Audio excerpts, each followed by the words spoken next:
Hello வணக்கம். இது உங்கள் சிவி ஜோன். எல்லாரும் எப்படி இருக்கீங்க? இப்போ பார்த்தீங்கன்னா 2-3 சம்பவங்கள் நடந்திருக்கு. அதை பார்க்கும்போது ரொம்ப வருத்தமாக இருந்துச்சு. அதனால தான் இந்த வீடியோ. அதாவது நேற்று ரியா எவிக்ட் ஆன விஷயங்கள் நிறைய பேருக்கு வந்து ரொம்ப வருத்தத்தை ஏற்படுத்துச்சு. அதுவும் அவங்க போகும்போது பார்த்தீங்கன்னா ஒரு பாட்டு ஒன்று பாடியிருந்தாங்க. இந்த பாட்டுக்கு யார் கேட்டாலும் ஒரு உத்வேகம் கிடைக்கும். ஆனால் நேற்று வந்துட்டு உத்வேகம் கிடைச்சிது, பட் ரொம்ப அப்படியே மனசை கலங்கடிக்கிற மாதிரி இருந்துச்சு. ரியா அவர்கள் வந்துட்டு உண்மையே அவங்களால என்ன முடியுமோ அந்த 2 வாரத்தில் வந்துட்டு சூப்பராக கொடுத்தாங்க. ஆனால் அவங்களுக்கு வந்து ஓட்டு வராத காரணத்தெல்லாம் அவங்க வந்து இந்த பிக் பாஸ் வீட்டை விட்டு போக வேண்டிய நிலைமை வந்துச்சு. அதேமாதிரி அவங்க போகும்போது பிக் பாஸும் வந்து பேசியிருந்தார். அது மூலமாகவே நம்மளுக்கு பயங்கரமான ஒரு கேள்விக்குறி வந்துச்சு. என்னென்னா, ரியா கிட்டே பேசியிருக்கீங்க, லாஸ்ட்டாக போன யார்கிட்டையுமே பேசவே இல்லை. ஸோ ஏதோ ஒரு விஷயம் சஸ்பென்ஸ் நம்மளுக்காக காத்துக்கிட்டு இருக்கு அப்படின்ற மாதிரி தோணிட்டு இருக்கு. சுனிதா கிட்டே பேசலான்னு நினைக்கிறேன். அதுக்கு முன்னாடி ஆர்னவ் கிட்டே பேசலை, ஃபேட்மேன் கிட்டே பேசலை, தஷாகுப்தா கிட்டே பேசலை. ஸோ அதுலேருந்து maybe there is a chance. ஏன்னா ஆர்னவ் ஒரு வாட்டி வந்துட்டு இன்ஸ்டாகிராம் அவருடைய சோஷியல் மீடியாவில் வந்து கொடுத்துருப்பார். இந்த மாதிரி நான் வந்துட்டு மறுபடியும் ரீஎன்ட்ரி கொடுக்க போகிறேன், மாசாக கொடுக்க போகிறேன், ஒரு ஃபயராகும், அப்படியே வீடு பத்துக்கிட்டு எரியும் அப்படிலாம் பேசியிருப்பார். எப்பயே எரியும், இல்லை வரும்போது மேட்ச் பாக்ஸோடு வருவீங்களா அப்படின்ற மாதிரிலாம் வந்துட்டு தோணுது. என்ன பண்ண போகிறான்னு பார்ப்போம். ஆனால் செம்ம டென்ஷனாக இருக்கார். ஜால்ராஸ் அப்படி தான் அப்பப்போ போட்டுட்ருக்காரு. சரி பார்க்கலாம். ஸோ ரியா வந்து என்ன சொல்லியிருக்காங்கன்னா, நாங்கள்லாம் வந்துட்டு முன்னாடி வரவே கூடாதா, மேலே ஏறி வரவே கூடாதா, நான் வந்துட்டு இந்த பிக் பாஸ் விட்டு வந்ததுக்கு காரணமே நான் ஃபேமஸ் இல்லாத காரணம் தான், எனக்கு ஓட்டே வரல. அப்போது இது ஏன் மேலே தப்பு, யார் மேலே தப்பு அப்படின்னு கேட்குறாங்க. உண்மை தானே? ஏன்னா பிக் பாஸ் வீட்டுக்குள்ளே அவங்க நல்ல ஒரு கேம் தான் கொடுத்துருக்காங்க. அதாவது நல்ல கேமோ அது கெட்ட கேமோ ஏதோ ஒரு கேமை கொடுத்தாங்க, வெளிப்படையாக பேசினாங்க. ஏன் ஆர்ஜி ஆனந்தி இப்போ இது வரைக்கும் என்ன பண்ணிகிட்ருக்காங்க, நம்ம ரஞ்சித் சார் என்ன பண்ணிகிட்ருக்காரு, நிறைய பேர் உள்ள அப்படியே வந்துட்டு ஒன்றுமே இல்லாமல் தான் இருக்காங்க. தர்ஷிகா இப்போ என்ன பண்ணிகிட்ருக்காங்க, எவ்வளோ பேர் வந்து சும்மா ஒன்றும் இல்லாமல் உட்காந்துட்டு இருக்காங்க. இந்த பொண்ணு வந்ததுலேருந்தே பார்த்தீங்கன்னா ஏதோ பண்ணி ஒரு வாரத்துலேயே வந்து விஜய்ஸ் கிட்ட வந்து திட்டு வாங்கியிருக்காங்க. ஆனால் இப்போ ஏதோ ஒரு சம்பவம் பண்ணியிருக்காங்க. அவளை பண்ணியும் கொஞ்சம் கூட அதை மனசாட்சியே இல்லாமல் ஒரு சில பேர் பார்த்தீங்கன்னா அவங்களுக்கு பிடிச்சிருக்குன்னு சொல்லிட்டு இப்போ ரஞ்சித் சார்லாம் ஒன்றுமே இல்லை, ஒன்றுமே கிடையாது தான் உண்மை. அவரெல்லாம் பார்த்து சேஃபாக 6வது பிளேஸில் உட்கார வச்சுருக்காங்க. மக்கள் என்னத்தை சொல்லுவீங்க? கேமை பார்த்து யாரும் ஓட் பண்ணவே மாட்டாங்க. எனக்கு இவர் தெரியுங்க அதனால் நான் ஓட் பண்ணுறேன் அப்படின்னா அதுக்காக தானே அவங்க அங்கே வந்திருக்காங்க. நான் நல்லா தெரியணும் மக்கள்கிட்ட அப்படின்னு சொல்லி தான் வந்திருக்காங்க. ஆனால் அவங்களுக்கு நீங்கள் ஓட் பண்ணாமல் என்ன பண்ணுறீங்கன்னா, தெரிஞ்ச ஆளுங்க இவர் வந்துட்டு இந்த படத்தில் வந்திருக்கா, அந்த படத்தில் வந்திருக்கான்னு ஒரு சில பேர் ஓட்டை போடுறாங்க. என்னத்தை சொல்கிறது எனக்கு ஒன்றுமே புரியல. ரொம்ப அப்படி ஃபீல் பண்ணி அவங்க சொல்லும்போது நம்மளுக்கு அப்படியே உருக்கமாக இருக்குது. நிறைய பேர் நான் உள்ளே போகும்போது பிஆர் டீம்லாம் செட் பண்ணிட்டு போங்கன்னு சொன்னாங்க. பட் நான் வந்துட்டு எனக்கு அதெல்லாம் வேண்டாம், நான் வந்து நான் என்னோடய விஷயத்தை நான் அப்படியே ஓப்பனாக கொடுக்கணும்னு ஆசைப்பட்டு தான் வந்தேன் நான். பட் எனக்கு இப்படி அனுப்பிச்சிட்டிங்களே, இன்னுமே என்னால் தாங்க முடியும்னு சொல்லிட்டு அழுதுகிட்டு புலம்புறாங்க. ரொம்ப வருத்தமாக இருந்துச்சு. ஏன்னா நல்ல கண்டஸ்டன்ட்லாம் இப்படி நம்ம இழந்துட்டோன்னு வச்சுக்கோங்களேன், அப்புறம் வந்துட்டு பிக் பாஸ் கேமே வேஸ்ட். அந்த மாதிரி தான். ஏன்னா அவங்க அதை தான் அன்றைக்கி சொல்லியிருப்பாங்க, நான் ஓப்பனாக பேசுகிறேன் அப்படின்னு சொல்லிட்டு அதுக்குமே வந்து ஒரு வார்னிங் கொடுத்துருப்பாங்க. ஆனால் உள்ளுக்குள்ளே அவ்வளோ பேர் அட்டவழி பண்ணிகிட்டு இருக்காங்க. ஏன் சௌந்தர்யா மார்க் பண்ணி ஜெஃப்ரியும் விஜய் விஷயம் அவ்வளோ விஷயங்கள் பண்ணாங்க. அது பெரிய வைரலாக போச்சு. ஒரு வார்த்தை யாரோ மூச்சு விட்டாங்களா? கிடையாது. சௌந்தர்யா விட்டு பொழந்தாங்க, அது தப்பு இல்லை. ஏன்னா ரியாக்ஷன் அவங்க வந்து பண்ணுற ரியாக்ஷனுக்கு வந்து யாருக்கு இருந்தாலும் கோவம் கண்டிப்பாக வரும். பொழந்தீங்க. இந்த பக்கம் இவங்க பண்ணதுக்கு நிறைய பேர் கோவப்பட்டாங்களா, அதையும் செஞ்சுருக்கலாமே அப்படின்ற மாதிரி இருந்துச்சு.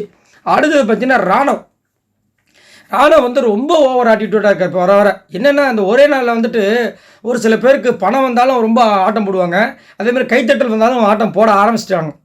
ஆனால் அதுக்கு தான் மயங்கக்கூடாது. மயங்கிட்டோன்னா முடிஞ்சு போச்சு ஜோலி. ஒரு வாரம் கிடைக்கும், அடுத்த வாரம் தூக்கினாலும் தூக்கிடுவாங்க மக்கள். அதுதான் பாருங்கள் என்ன கொடுமைன்னு. ரியாவுக்கு வந்துட்டு ஓட்டு போட மாட்டாங்க. ஏன் இப்படி இருக்கீங்க? ராணுவ வந்து எப்படின்னா, ஒரு நாள் வந்து அவங்க எல்லாருமே வந்து டார்கெட் பண்ணாங்க அப்படின்னு சொல்லியிருந்தாங்க. சரி, ஓகே, அதனால் மக்கள் வந்து ஓட் பண்ணாங்க. அதுக்கப்புறம் ஒரு ப்ராங்கில் வந்து ஒரு சம்பவம் பண்ணார், அதுவும் ஓகே. அவர் மட்டும் சம்பவம் பண்ணாரா கேட்டிங்கன்னா அப்படி கிடையாது.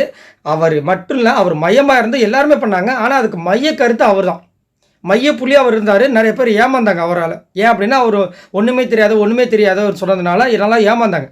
நாமளும் இது பண்ணோம். பட் ஆனால் நேற்று விஜய் சேதுபதி அவர்கள் நேற்று வந்து கொஸ்டின் கேட்குறாரு, உங்களை யார் வந்து டார்கெட் பண்ணுற மாதிரி இருக்குது, நீங்கள் அன்றைக்கி சொன்னீங்களே அப்படின்னு. நான் வாயத்தன்னு சொல்ல மாட்டார், முத்துன்றார். எப்படி கொடுமையை பாருங்கள். அப்போது அதாவது நல்லா தெரிஞ்சு நல்லா சப்போர்ட் பண்ணுங்க, இவங்க சொன்னால் எதுவும் கேட்க மாட்டாங்கன்ற முத்து அப்படின்னு சொல்ல தெரிஞ்சவங்களுக்கு உண்மையிலே யார் அன்றைக்கி கார்னர் பண்ணாங்க, யார் அன்றைக்கி பேசுனாங்க? ஜெஃப்ரி ஆரம்பித்து வச்சார், அன்ஷிதா கலாச்சாங்க, சௌந்தர்யா கலாச்சாங்க, எல்லாத்தையும் நீங்கள் சொல்லாமே. இப்போ உங்களுக்கு இதே சொல்கிறதுக்கே கட்ஸ் இல்லாதப்போ அவர் காண்டாயிட்டார். உக்காருங்க அப்படின்ட்டு வெறுத்துட்டார். ஏன்னா அவருக்காக தான் பேசவே ஆரம்பித்தார். இவர் வந்து எதையுமே சொல்லாமல் தான் அப்புறம் அவர் காண்டாவாத உக்கார் உன்னை போய் கேட்டம்பர் அப்படின்ற மாதிரி ஆகிப்போச்சு.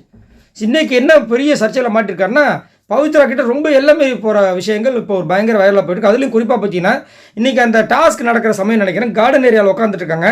பவித்ரா உட்காந்துருக்காங்க, பக்கத்தில் ரயான் நினைக்கிறேன், இந்த பக்கம் வந்துட்டு அந்த இந்த மாதிரி ஒரு சோஃபா இருக்கு இல்லையா, அந்த சோஃபா பக்கத்தில் உட்காந்துட்டு அவங்க ஒரு ட்ரெஸ்ஸு போட்டுட்டு அவங்க எப்படியோ இருக்காங்க சரிங்களா. பக்கத்தில் போய் பார்க்குறது அவங்க அப்படியே ஒரு மாதிரி கூச்சப்பட்டு இப்படி கரெக்ட் பண்ணுறாங்க. ரொம்ப ஒரு மாதிரி அசிங்கமாக இருந்துச்சு. அவர் வந்து அந்த மைண்டுக்குள்ளே என்ன நினச்சிருக்காருன்னா இம்ப்ரெஸ் பண்ணுறதா நினச்சிட்டு இருக்காரு. ஆனால் வெளியிலேருந்து பார்க்கும்போது ரொம்ப கேவலமாக அருவருப்பாக இருக்குது. அதனால் வச்சு கிழிக்கிறாங்க, சோஷியல் மீடியாவில் போட்டு தார்மராக வச்சு செய்கிறாங்க. தேவையாக இவருக்கு இது என்னவா, இது வந்து இவர் பண்ணுற ஸ்கிரிப்டா, என்னையா சொல்கிறீங்க ஸ்கிரிப்ட்னா. நைட்டு நான் அதை ஆல்ரெடி வீடியோ போட்டுப்போம் உங்களுக்கு. நைட்டு வந்துட்டு நம்ம அருண் வந்துட்டு கையில் ஒரு பேங்கிள் கிடச்சிருக்காது. யார் பேங்கிள்னா நம்ம பவித்ரா பேங்கிள். இதை வச்சுக்கோ பவித்ரா தன்னு எடுத்து அப்படியே நெஞ்சில் வச்சுட்டார். மாப்பிள்ளைக்கு அவ்வளோ வெறியோ அப்படின்ற மாதிரி கிண்டல் பண்ணுறாங்க. உடனே அண்ணே அப்போல்லாம் இல்லை, அவங்க எனக்கு அக்கான்ட்டார். அக்காண்ணா கொடு அப்படின்னா, இல்லை அவங்க என்னை விட ஒரு வயசு பெரியவங்க, நான் 96 அவங்க 95 இருந்தால் என்ன அப்படின்னு கேட்டால் அவர் இல்லை உள்ளே வரும்போது சும்மா ஒரு இது மாதிரி இருக்கணும்ல, அதனால் ஸ்கிரிப்ட் பண்ணுறோம் அப்படின்றாரு. ஆனால் பாவி, ஏற்கனவே இந்த பவித்ரா பொண்ணு ஏற்கனவே நான் பசங்களை நம்ப மாட்டேன், ஆண்களை நம்ப மாட்டேன், ஏன்னா எங்கள் அம்மாவுக்கு நிறைய கொடுமைகள் நடந்திருக்கு, அதனால் எனக்கு பிடிக்காதுன்னு சொல்லி அந்த தீபாவளி டைமில் அவங்க ஒரு சூப்பரான ஒரு டாஸ்க் வச்சு அதில் ரஞ்சித் சார் வந்து அவங்களுடைய மனைவியை புகழ்ந்து சொல்லி அதுக்கப்புறம் இந்த பொண்ணுக்கு ஒரு ஆண்கள்லாம் இப்படி இருக்காங்க, நல்லவங்களும் இருக்காங்க, எனக்கு இந்த மாதிரி ஒரு அப்பாவும் என் அம்மாவுக்கு வந்து இந்த மாதிரி ஒரு தகப்பனும் கிடைக்காம போயிட்டாங்களே, கணவனும் கிடைக்காம போயிட்டாங்களேன்னு சொல்லி ஃபீல் பண்ணி இப்போ தான் ஒரு ட்ரஸ்டபுளுக்கு வந்திருக்காங்க. இந்த பொண்ணை நீங்கள் என்ன பண்ணுறீங்க, உங்கள் ஸ்கிரிப்டுக்காக, உங்களுடைய ஒரு இதுக்காக, உங்களுடைய ஓட்டு பேங்கிங்காக, உங்களுடைய இந்த பிக் பாஸ் பையனுக்கு யூஸ் பண்ணுறதுக்கு பார்க்குறீங்க. இது பொய்ன்னு தெரிஞ்சால் அந்த பொண்ணு எவ்வளோ வருத்தப்படும். அது மட்டும் இல்லாமல் ஒரு சில இடங்களில் பவித்ராக்கு இது பிடிக்கிற மாதிரி இருக்குது, ஒரு சில இடங்களில் இரிட்டேட் பண்ணுற மாதிரி இருக்குது. இன்றைக்கி சௌந்தர்யா வந்து நாமினேட் பண்ணும்போது சூப்பராக சொன்னாங்க, வெளிப்படையாக ராணுவ என்ன பண்ணுறான் அப்படின்ட்டு. ராணுவ பண்ணுறது அப்படி இப்போ நான் என்ன சொன்னேன்னா அதை அப்படியே அவங்க தாங்க நாமினேஷன் சொல்கிறாங்க. ஃபஸ்ட்டு வந்து அருணை நாமினேட் பண்ணாங்க, அது தெரிஞ்ச விஷயம். ரெண்டாவது ராணுவ நாமினேட் பண்ணும்போது சூப்பராக அவன் இந்த பிக் பாஸ் வீட்டுக்குள்ளே ஏதோ ஒன்று பண்ணணும்னு சொல்லிட்டு ஏதோ ஒன்று நடிச்சுக்கிட்டே இருக்கான். அதேமாதிரி பவித்ராக்கு பிடிக்கல, மற்றவங்களுக்கு பிடிக்கலன்னு சொன்னாலும், இரிட்டேட் பண்ணுற மாதிரி இருக்குன்னு சொன்னாலும், நான் இதை இப்படி தான் செய்வேன்னு சொல்லிட்டு பண்ணுறான், அது பார்க்க ரொம்ப கேவலமாக இருக்குன்ற மாதிரி சொல்லி அங்கே வந்து நாமினேட் பண்ணாங்க. இது வந்துட்டு இப்படியே தொடர்ந்து போச்சுன்னா கண்டிப்பாக ஒரு பிரச்சனை அவ்வளோ வந்து நிற்கும். அது ராணுவுக்கு வந்து தேவையில்லாத ஒன்று நான் நினைக்கிறேன். அது மட்டும் இல்லாமல் ராணுவுக்கு இப்போ தான் வந்து ஒரு பீக் கிடச்சிருக்கு. இதை கரெக்டாக யூஸ் பண்ணார்னா இது வேறு மாதிரி கூட போகும். முத்துக்குமார் தாண்ட முடியுமான்னு எனக்கு தெரியாது. பட் அங்கே வந்து இந்த டாப் 5 ஈஸியாக அவரை வந்து கூப்பிட்டு வந்து உட்கார வைக்கும். ஏன்னா அவர்கிட்ட அந்த ஒரு விஷயம் இருக்குது. இப்போ வந்து நல்லா எல்லாருக்கூட ஜெல்லாக ஆரம்பிச்சிட்டாரு, எல்லாருமே இவர்கிட்ட பேசவும் ஆரம்பிச்சிட்டாங்க. இந்த ஒரு வாய்ப்பை பயன்படுத்தி நல்லா பண்ணுறதை விட்டுட்டு, சரி உண்மையிலே லவ் பண்ணுறாங்களா இல்லையான்றது நம்மளுக்கு தெரியாது. அதேமாதிரி பிக் பாஸ் வீட்டுக்குள்ளே இது வரைக்கும் மலர்ந்த காதல் எல்லாமே பசிங்கி தான் போயிருக்குது. சரி இந்த காதலாவது அப்படின்னு சொல்லிட்டு ஒரு இன்ட்ரெஸ்ட் வரும் மக்களுக்கு. இந்த மாதிரி நான் இது பண்ணுறது ஒரு ப்ராங்க்கு, ஒரு கேம் ஸ்ட்ராட்டஜின்னு சொல்லிட்டாங்கன்னா இவங்க மேலே இருக்கிற அந்த ஒரு நல்ல அபிப்பிராயமே அவங்கள விட்டு போயிடும். இதுக்கப்புறம் பாருங்கள், இந்த ராணுவுக்கு வந்துட்டு முன்னாடி எப்படி வந்த ஓட்டுகள் இப்படி எப்படி சரியாக போகுது மட்டும் பாருங்கள், நல்லா நோட் பண்ணிக்கோங்க. இந்த மாதம் வந்திருக்கார் ராணுவ உள்ள, கண்டிப்பாக அவர் எவ்வளோ ஓட்டு கம்மியாக போகுது மட்டும் பாருங்கள். ஏன்னா தெரிஞ்சு போச்சு கிளியராக இது எல்லாமே பிளான் அப்படின்ட்டு. இந்த மாதிரி ஒரு எண்ணத்தோடு இந்த பிக் பாஸ் வீட்டுக்குள்ள வந்தால் கண்டிப்பாக யாராலும் பிழைக்கவே முடியாது. அது ரொம்ப அப்படியே ஒரு மாதிரி எனக்கு அந்த நைட் நடந்த அந்த கான்வர்சேஷன் கேட்டோடனே செம்ம காண்டாயிடுச்சு. அதுவும் இந்த பொண்ணு தான் உனக்கு கிடச்சதா அப்படின்ற மாதிரி. இன்னொரு பக்கம் தர்ச்சிக்கா, அவங்க பாருங்கள் ஒரு 3 வாரம் சைலண்டாக தாங்க, எல்லாரும் கேள்வி கேட்க இப்போ வந்து டப்பான்னு ஒரு லவ் கண்டென்ட் எடுக்கிறாங்க. இதுதான் எல்லாருமே என்னென்னா, இந்த பிக் பாஸ் வீட்டுக்குள்ள நம்ம வந்து எதுவுமே முடியல, நம்ம கொஞ்சம் பிரச்சனையாக இருக்குது அப்படின்னா உடனே ஒரு லவ் கண்டென்ட் எடுத்துடணும். அந்த லவ் கண்டென்ட் வச்சு நம்ம வந்து பெரிய ஆள் ஆயிடணும். இதில் சிக்கி சின்னவனம் ஆக போகிறது. அதில் வந்து யார் கண்டென்ட் எடுக்கிறாங்களோ அந்த பாதிக்கப்படுற ஆணோ பெண்ணோ யாரோ ஒருத்தங்க. ஆனால் மேக்ஸிமம் என்ன கேட்டிங்கன்னா, இந்த பிக் பாஸ் சீசன்ஸ் எல்லாத்துலேயும் பெண்கள் தான் இப்போ மாட்டுறீங்க. இவ்வளவும் பார்க்குறீங்க லைவில், என்னென்ன விஷயங்கள் நடக்குதுன்னு தெரியுது. இந்த லாஸ்ட்லியாலேருந்து எத்தனை பேர் எவ்வளோ பேர் ரொம்ப வருத்தமாக இருக்குது நம்மளுக்கு, இன்னும் அவங்க சேரவே இல்லையே, இன்னும் அவங்கவுங்க வேலையை பார்த்துட்டு போகிறாங்களே. நம்ம இவங்க ஃபஸ்ட்டு ஸ்டார்டிங்கு எல்லாருமே பாருங்களேன், எதுக்கு கேமாக பாருங்க ஐயா அப்படின்ற மாதிரி இருந்துச்சு. ஆனாலும் ஒரு சில பேர் இந்த மாதிரி கேம் ஸ்ட்ராட்டஜியை வச்சு இந்த மாதிரி ஏமாத்தினா அவங்களும் என்ன பண்ணுவாங்க பாவம். சரி நீங்கள் உங்களோட கருத்து சொல்லுங்கள், உங்களுக்கு எப்படி தோணுது. அது மட்டும் இல்லாமல் இந்த ரியா வெளியே போனதை பற்றி நீங்கள் என்ன நினைக்கிறீங்க. கண்டிப்பாக எனக்காக பயங்கர ஷாக்குங்க. ஏன்னா நான் ஃபேமஸ் இல்லை, ஆனால் நான் எல்லா விஷயத்தையும் கொடுக்குறேன். ஒருத்தர் ஃபேமஸாக இருக்கான், ஒன்றுமே இல்லாமல் மிச்சம் சாப்பிட்டுட்டு இருக்கான், அப்போ பரவாயில்லையா அப்படின்ற மாதிரி இருக்குது. அவங்க கேள்வி கேட்டது பலான்னு ஒரு டம்மா இருந்துச்சு.